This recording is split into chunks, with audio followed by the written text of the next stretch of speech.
Assalamualaikum warahmatullahi wabarakatuh. Jumpa lagi dengan para calon mahasiswa Indonesia tahun 2022.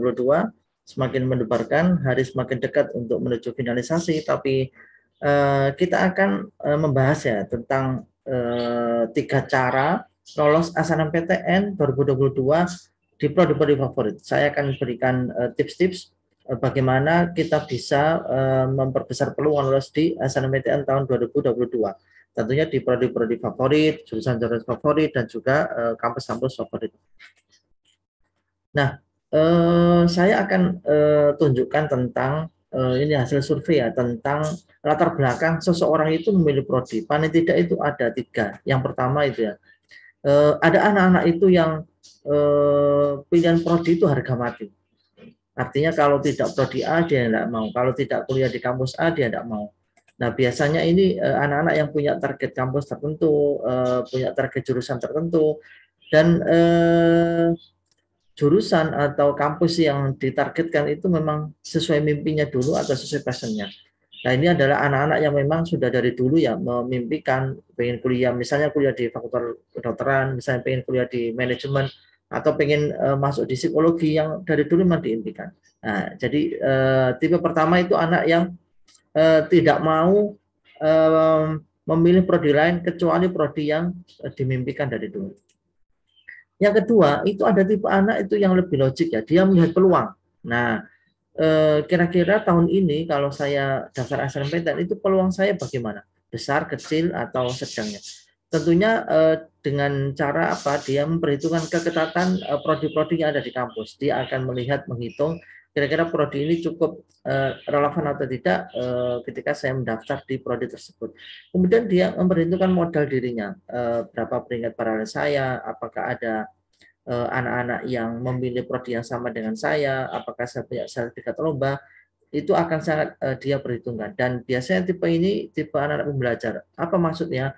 Kalau memang dia misalnya memimpikan masuk di misalnya akuntansi gitu ya, tapi kalau melihat peluang dia nggak cukup bagus, artinya peluangnya kecil untuk lolos, nah dia bisa geser ke misalnya prodi ekonomi pembangunan misalnya, karena dia mikir kalau nanti saya bisa lolos, tentunya saya bisa adaptasi dan saya bisa belajar untuk bisa optimal di prodi ekonomi pembangunan misalnya. Nah, dia lebih logik melihat peluang. Yang ketiga, ada tipe anak itu pokoknya diterima. Yang penting saya diterima, yang penting saya lolos SNMPTN. Nah, biasanya anak-anak ini adalah tipe anak yang tidak mau ribet dengan jalur tes. Sudahlah, kalau harus berjuang di UTBK, saya harus belajar lagi, harus ya mengumpulkan energi lagi, saya juga harus bersaing lagi. Itu bagi dia mungkin ribet. Dan anak-anak ini mungkin dia sudah cukup senang ya dengan bisa masuk 40%. Dia bisa mendaftar SNMPTN itu sebuah sebuah prestasi tersendiri, dan bagi dia SNMPTN itu anugerah terindah.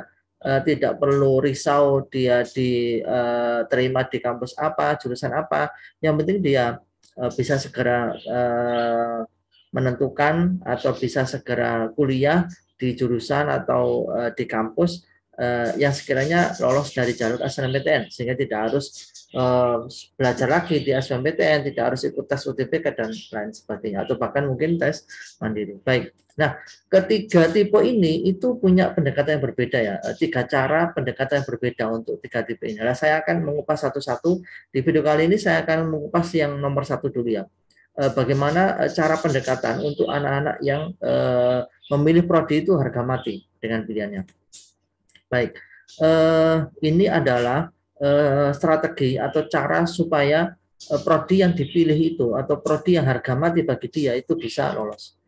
Ada beberapa faktor yang perlu diperhatikan. Yang pertama adalah perhatikan modal eksternal. Modal eksternal itu adalah faktor yang mendukung, yang dari luar. Apa saja? Pertama, pastikan atau lihat data, adakah kak kelas tahun lalu ya, 3 tahun terakhir itu yang diterima SNMPTN di jurusan yang kalian pilih 3 tahun terakhir ya. Bisa tanya ke guru wali kelas di sekolah atau bisa tanya guru BK, pasti dia punya datanya. Yang kedua, adakah kak kelas yang diterima SBMPTN UTBK ya jurusan tersebut yang kalian pilih 1 sampai 3 tahun terakhir. Dan juga coba perhatikan peringkat sekolah di top 1000 LTMPT. SMA kalian itu ada di peringkat keberapa? Masuk apa enggak? Kalau toh masuk itu ada peringkat apakah peringkat 50 besar, 100 besar, atau mungkin 200 besar. Itu akan sangat membantu mengetahui peluang. Nah, ini modal eksternal. Yang kedua adalah perhatikan modal internal. Internal itu kekuatan atau faktor-faktor yang memang dibawa atau dimiliki oleh siswa tersebut. Yang pertama, peringkat paralel di sekolah. Kamu harus bisa mengukur peringkat paralel saya itu apakah 5 besar, apakah 10 besar, atau di luar 20 besar, di atas 30 dan sebagainya. Kemudian cari data jumlah siswa yang memilih jurusan yang sama dengan kamu. Karena bisa jadi nanti peluangnya itu bisa sangat kecil karena ada banyak teman-teman kamu dengan peringkat yang lebih bagus itu memilih prodi yang sama atau jurusan yang sama. Nah, kemudian coba apakah kamu punya sertifikat prestasi atau sertifikat organisasi, misalnya ketua OSIS, misalnya pernah juara lomba karya ilmiah tingkat nasional, misalnya syukur-syukur tingkat internasional, loh, itu sangat keren sekali. Jadi modal-modal internal inilah yang nanti akan menentukan atau mempengaruhi besar kecilnya kalian diterima di prodi harga mati, prodi yang kalian tidak mau ganti lah seperti itu.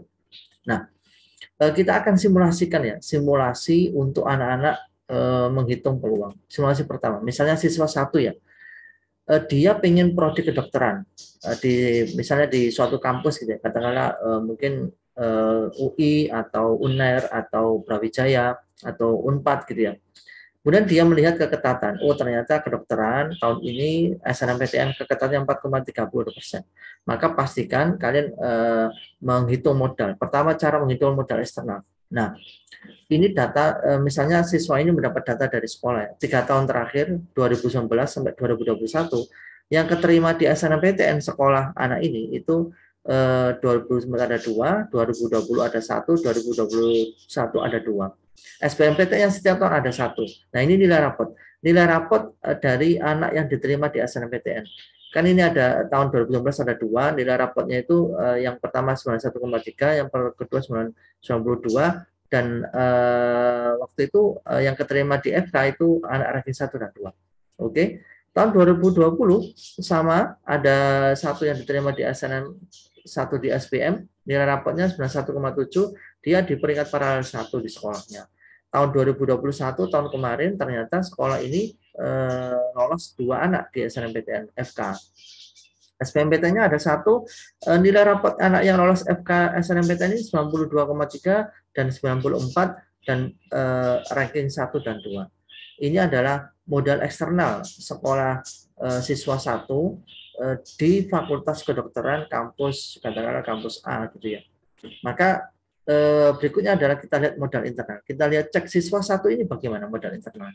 Nah, ternyata siswa 1 ini nilai rapotnya 91,5, ranking 1 paralel di sekolahnya, dia punya sertifikat juara 2. Perhatikan teman-teman, ini cara menganalisanya ya. Nilai rapot 91,5. Dari data 3 tahun terakhir di SNMPTN sekolah ini, itu nilai 91,5 ini masih masuk di rank ya. Dari pengalaman ini alumninya, kakak kelasnya yang lolos itu rata-rata ya ada di angka 91 dan 92. Kemudian ranking paralel yang diterima juga ranking 1 dan 2. Dan si anak ini, siswa 1 ya, itu ada di ranking 1. Maka kalau dari data seperti ini, maka kita bisa menghitung analisa siswa 1, peluangnya diterima di FK. Maka peluang siswa 1 sangat besar. Kenapa? Modal eksternal sangat mendukung, modal internal dia juga sangat mendukung, sehingga peluangnya siswa 1 ini sangat besar. Nah, ini simulasi pertama.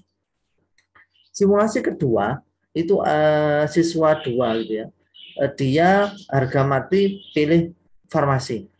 Dia cek keketatannya, oh berarti farmasi tahun ini paling ketat dengan angka 3,51%, hanya 3,5% peluangnya ya. Kita lihat anak ini kemudian siswa 2 ini menghitung modal eksternal dan internalnya. Kita lihat dulu modal eksternal, ternyata setiap tahun sekolah siswa 2 ini dari tahun 2019 sampai 2021 selalu ada yang diterima di jalur SNMPTN jurusan farmasi, oke, di kampus yang dia inginkan. SBMPTN-nya ternyata baru kemarin tahun 2021 ada satu. Nilai rapot anak yang keterima SNMPTN 3 tahun berturut-turut itu antara 91, 92, 90. Ranking paralelnya dari ranking 4, ranking 5, dan tahun kemarin itu ranking 2. Ini modal eksternal. Kita lihat modal internal atau data diri siswa nomor 2 ini. Nah, ternyata di sekolahnya itu ada 2 siswa yang memilih prodi yang sama, itu farmasi. Kita cek siswa 1 nilai rapotnya 91,5, siswa 2 ini itu 90. Siswa 1 rankingnya 3, siswa 2 ini itu ranking 7. Dan keduanya sama-sama punya sertifikat juara 2. Mungkin waktu itu dia satu kelompok ya, satu tim di karya ilmiah misalnya dapat juara 2. Nah, kira-kira bagaimana peluang siswa 2 untuk bisa diterima di prodi farmasi? Ya, teman-teman bisa nebak ya, peluangnya kecil. Kenapa? Karena peluang yang lebih besar itu ada di siswa 1. Kenapa? Karena dari data modal eksternal menunjukkan ranking yang selalu lolos itu paling tidak 5 besar ya. Ini ada 2, ada 4, dan ini terakhir mentok di 5. Kalau ini ranking 7, padahal di atasnya ada ranking 3, maka peluangnya yang lebih besar peluang lolos itu siswa nomor 1. Ini yang kita sebut dengan persaingan internal. Dia gagal karena ada temannya yang rankingnya lebih bagus. Itu memilih prodi yang sama dengan dia. Nah, kita lihat simulasi ketiga. Siswa 3 ya. Dia prodi harga matinya itu ilmu gizi. Dia cek keketatannya ada di urutan ketiga dengan 4%. Kemudian dia menghitung modal eksternal, misalnya, oh ternyata sekolahnya dia itu belum pernah ada yang lolos di ilmu gizi SNMPTN 3 tahun terakhir. Nah, modal internal dia, nilai rapotnya rata-rata 89, rankingnya 10 besar. Maka dari sini kita bisa melihat analisa kasarnya ya, peluang siswa 3 ini sangat kecil. Kenapa? Modal eksternal nggak punya, modal internal juga paling tidak ranking 10 ini juga sangat riskan ya, karena ilmu gizi itu dengan keketatan 4 itu paling tidak ranking paralel yang dilirik oleh kampus itu paling kayak 5 besar atau 7 besar.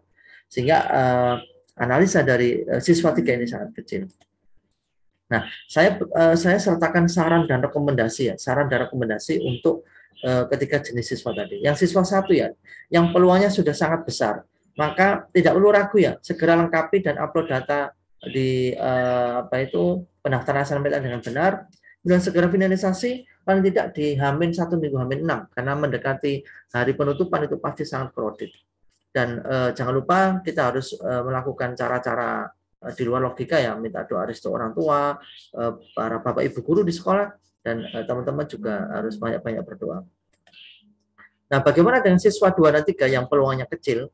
Maka saran saya adalah cari alternatif prodi lain yang memiliki modal eksternal kuat. Artinya tanya di sekolah, kira-kira di kampus tersebut itu prodi apa yang pernah lolos SNMPTN 3 tahun terakhir, atau SBMPTN 3 tahun terakhir. Atau cari alternatif universitas lain yang memiliki modal eksternal kuat, atau lihat kampus lain, ada enggak, misalnya tadi kan milih ilmu gizi yang farmasi, ada enggak alumni yang keterima di ilmu gizi atau di kampus lain. Cari kampus yang lebih tidak ketat dibandingkan kampus pilihan pertama. Nah, jika tetap kekeh dengan pilihan awal karena memang sesuai passion, itu sudah harapan orang tua dan cita-cita, untuk siswa 2 dan 3 ya, saran saya ada plan B. Plan B untuk persiapan SBMPTN atau jalur mandiri.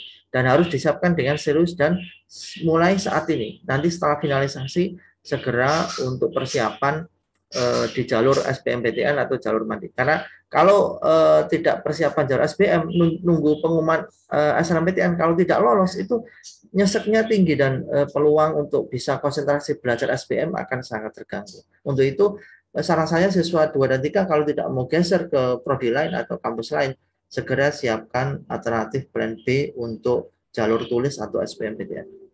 Baik, semoga membantu cara peluang lolos, menghitung peluang lolos di SNMPTN. Tentunya klik subscribe dan nyalakan tanda loncengnya. Lanjut ke part 2 ya. Silakan lihat di kolom komentar untuk analisa yang kedua. Kita ketemu di video berikutnya. Tetap semangat. Wassalamualaikum warahmatullahi wabarakatuh.